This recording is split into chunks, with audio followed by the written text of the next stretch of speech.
Welcome to the story of the Elder Scrolls V Skyrim. Like you've never heard it before.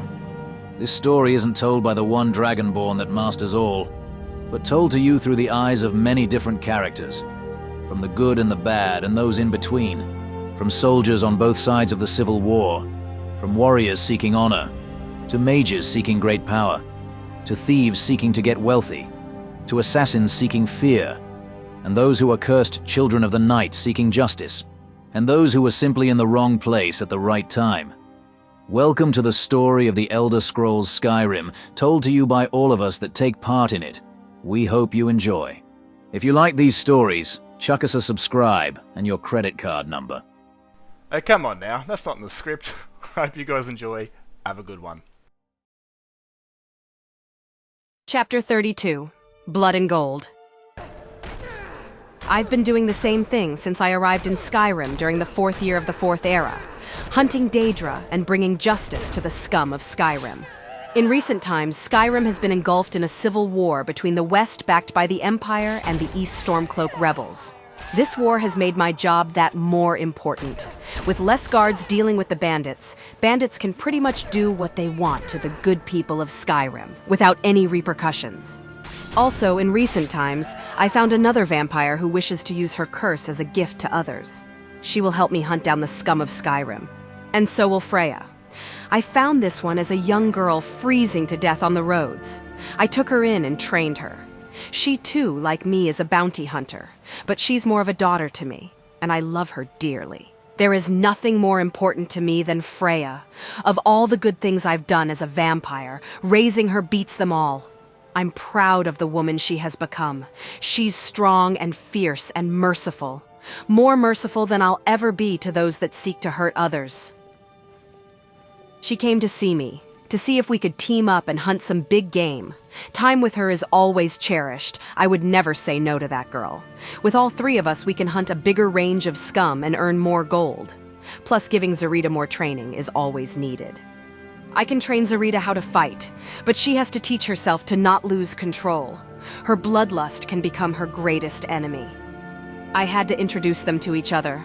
Freya was excited to meet another vampire like me, which was surprising, almost concerning. Freya was kind to Zarita, treating her with care. I remember the first time Freya saw me. She couldn't turn at that age, but she was a crazy little wolf who tried to kill me. She stood no chance of doing so. But the ferocity of that little werewolf was scary. Anyway, we're off to Winterhold to see the local postings for bounties. These will send us all over Skyrim, giving us some time in the sun. Even I hunt in the sun. Every vampire needs to deal with the sun. Only then can you truly be strong enough to survive. This will help Zarita. She'll learn to fight in the sun, when all her gifts are taken away from her and she's weakened by the light. Only then can she learn to be great, and she'll be ready for those that hunt her in the daylight. The sun is setting, but around this part of Skyrim it's not too bad. The sun is hidden by the blizzards. Where we'll be going, though, those places won't be hiding the sun. Freya knows hunting with me that I don't give the scum of Skyrim second chances, that every one of them we are sent after will be put down. Freya tends to give them a chance. She's a kind soul, but I really can't be bringing back bandits for them to scream vampire through the town. And it's how I feed, only on those who have forfeited their right to live. Our first target was Silent Moon Camp. This was Freya's home before it was wiped out by a hunter. It's packed with bandits, so it'll be a tough fight. I also started to use Umbra. I wanted to see if it could devour my soul, even though it belonged to Molag Val, or if I was immune to the blade. It did whisper for me to kill, but I'd only feed it the souls of those who deserved it. We'd attack this place during the night. We needed all of our strengths to face down a force of this size. You see, as vampires, we're already dead. Arrows that would take down a mortar won't with us. But if we take too much physical damage, our body becomes dead. To be revived, all we need is blood covering the wounds we suffered. If we lose our heads or die to flames, we're properly done for. There's no coming back after that. We can heal and regenerate during the night, but as soon as the sunlight touches us, we can't heal until we're in the darkness. So if we get caught out in the daylight and take a beating, we need to get somewhere quick where the sun doesn't shine and has blood in supply, hopefully. I'll never feed on anybody that doesn't deserve it. But sometimes I'll find the recently deceased, who I'll feed on. If we don't feed, we become crazy. We become blood fiends. Those are vampires who have lost their minds to bloodlust. So for around 200 years, I've traveled across Skyrim feeding off those who have gone bad. There's always going to be bad people. It's up to me to keep those bad people in short supply.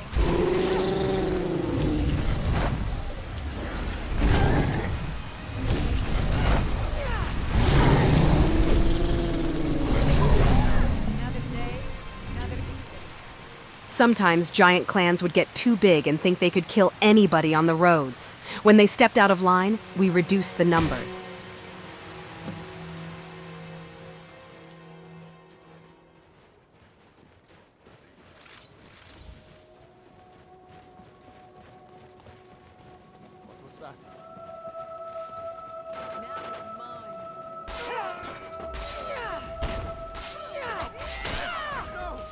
This blade was sharp, sharper than any blade I have ever held. It was like it was sharp enough to slice into the soul.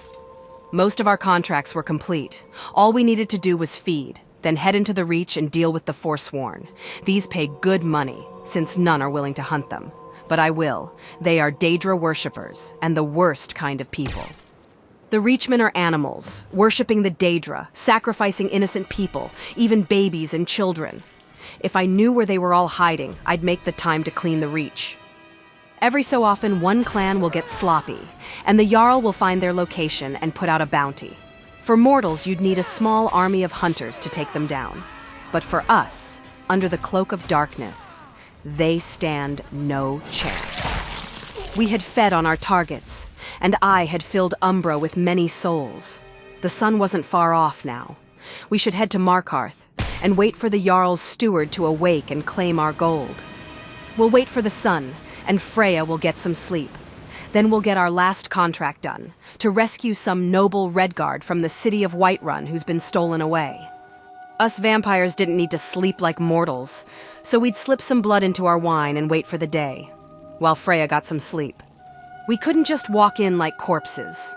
Like I've said in the past, we use a powerful vampire magic called Mortal's Mask that makes us look mortal, the way we did before becoming a vampire. We do this to keep others safe. If the mortals knew who we were, they'd try and kill us, resulting in their deaths. The sun had arrived. It's time to get our gold. Go rescue this noble from Whiterun, then get our gold. The sun might weaken us, but I've survived the gates of oblivion. I survived hunters and their guilds for 200 years. The sun might slow me down, but it will never hold me back. It might sting my skin or hurt my eyes, but at the end of the day, I will do what I've always done since the beginning. Kill Daedra and their supporters, and the scum of Skyrim. Looks like Umbra feeds on the souls of the Daedra, if they even have souls, or for whatever counts for those monsters. I've hunted Daedra in Skyrim for 200 years. I think I'm pretty close to almost clearing the lands of these evils. One more to take off the table. Time to get this citizen and get him back to his home.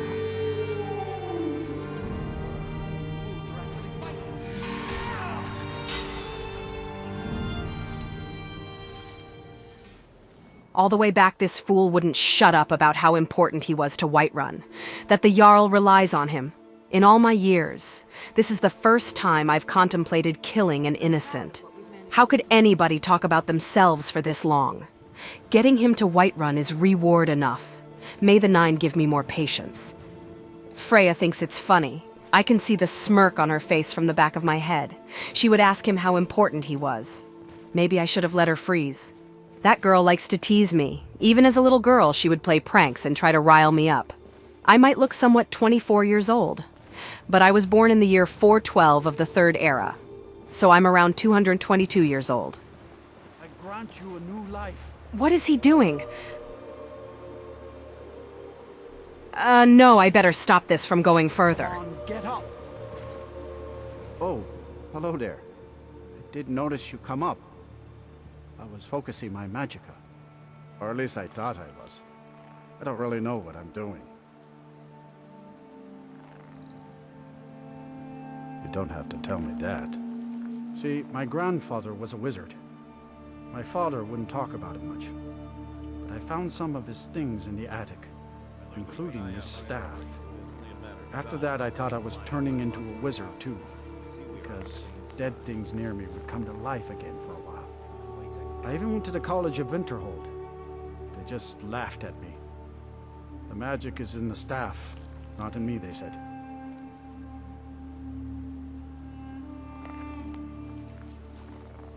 Okay, you've talked me into it. In fact, keep it. I must have used up the magic in the staff or something. It's just a dumb stick of wood now. He was only a young Nord, who had no idea of the danger or evils of what he was trying to do. I'll take this staff and destroy it. His father should have done this long ago. Excellent. You've done us a great service. Here is your reward. Freya lived in Whiterun Hold, in a place called the Bloated Man's Grotto. So that's where we were heading. Zarita handled herself good today, and kept herself under control. I see a great vampire in her, maybe even one day better than me. She's only a fledgling, but has so much promise and potential. Zarita asked if we could make a stop nearby. I knew where she wanted to go, and so I accepted. Freya was confused. I told her this was where I found Zarita, locked away in a cage, that she was being forced into some vampire army, that the woman she loved died, and this was where we buried her. That both of them were set upon by vampires, that her love was killed, and she was turned. For around a year now, these stories seem to travel around Skyrim, people never coming back home, and large unnatural numbers of vampires attacking towns or attacking during the daylight. Some great vampire threat is coming for Skyrim. I don't know what, but I know something is happening. Zarita was going to be part of it, but I rescued her and she pledged to join me. She has the will to succeed. I just hope I can train her good enough to survive what's coming. Until then, we train. We keep moving. We find these vampires and turn them to ash, and rid Skyrim of its scum when we can. But hopefully we're ready when whatever this evil comes.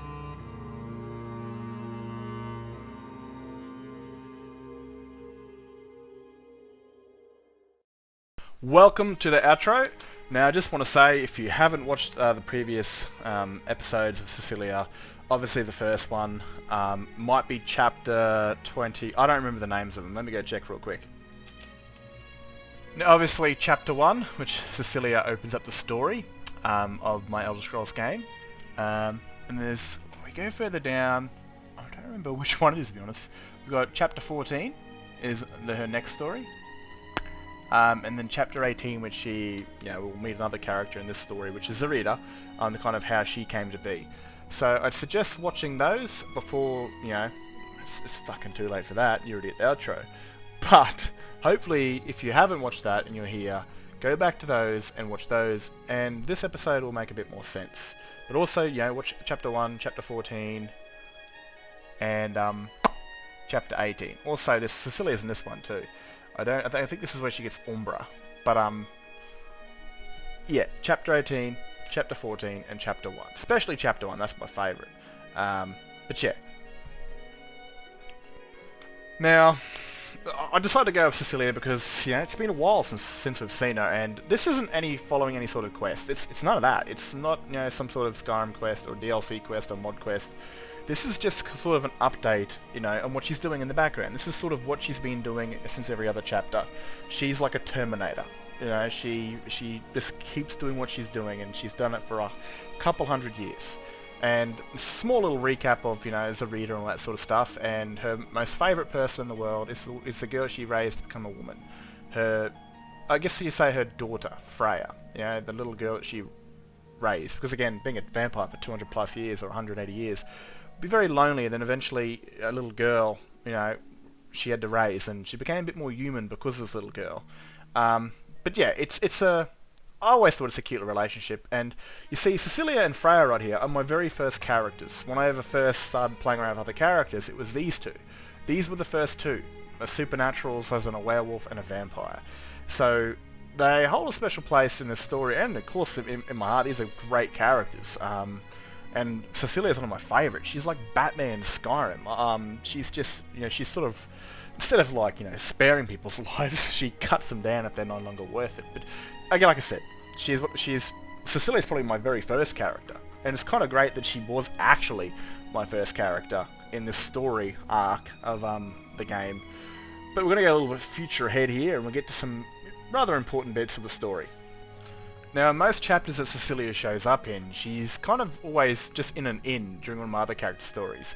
Now, in Minerva's story, the last one, Debauchery, she shows up, but you can see her as a vampire.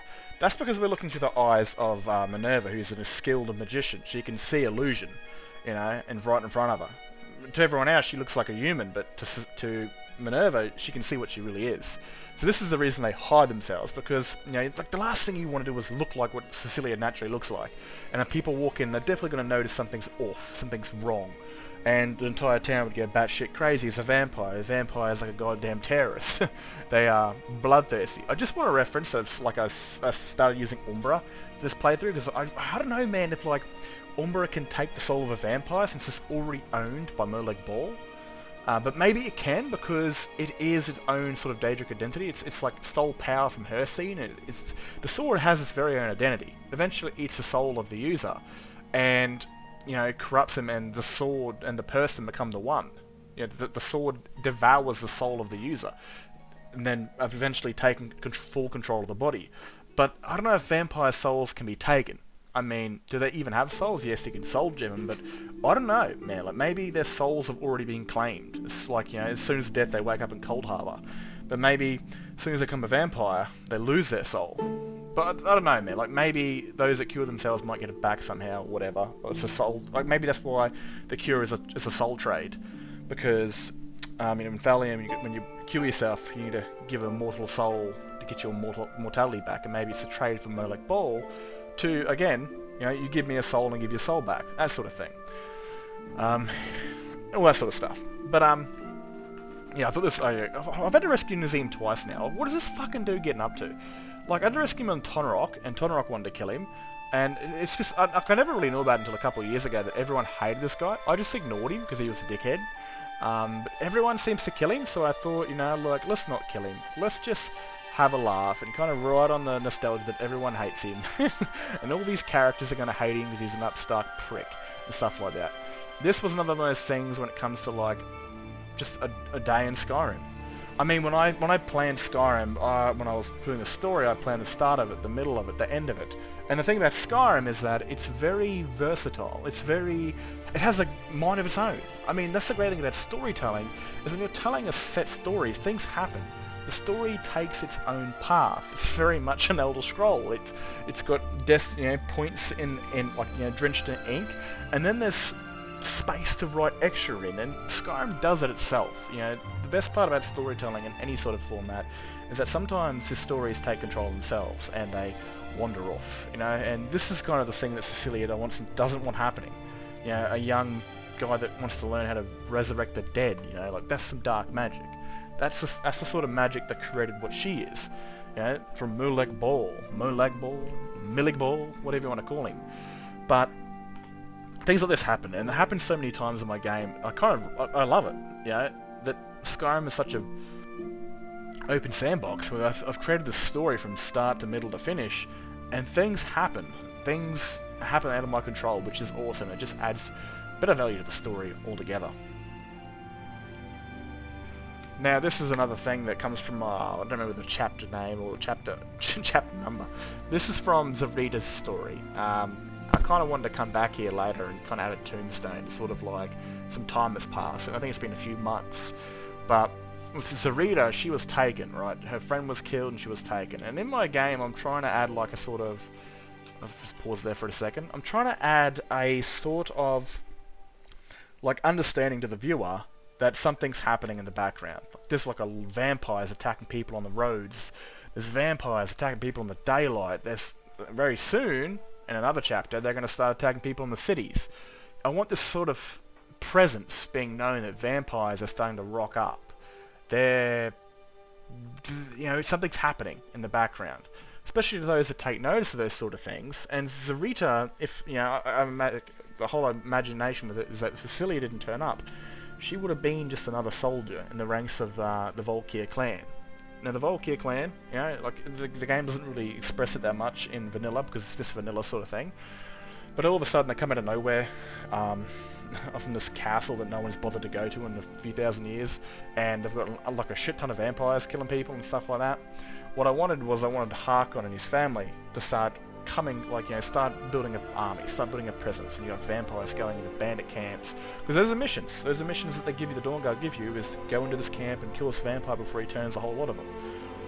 Because that's what I imagine they're doing out there. They're sending vampires in and they're recruiting people and they're recruiting an army. It doesn't matter if they're Volkir bloodline or they're Lemme's bloodline. In my game there's two different kinds of vampires. There's the Silver Eyes, which is Cecilia, and that's from Lemme's vampire bloodline, and then you've got the Red Eyes, which is from the Volkir clan. And there's going to be a lot more Silver Eyes because they've been around for a lot longer and they've spread all across Tamriel. The Volkir line, you might find a few red ones here and there. And again, there are missions for the like Volkir side of things when you join the Dawnguard. The Volkir clan in the Dawnguard DLC, which have you like cleaning out the bloodline, which is probably killing off the vampires that aren't of the Volkir bloodline. But again, as a vampire, you're going to use every vampire at your disposal to get what you want. And when you get what you want, then you can wipe them out. You can go and cull all the imperfect Lemme and even the Volkir vampires that you've used as your army. But this is what's happening in the background. There's an army being built, and over time it does get stronger, and all that sort of stuff.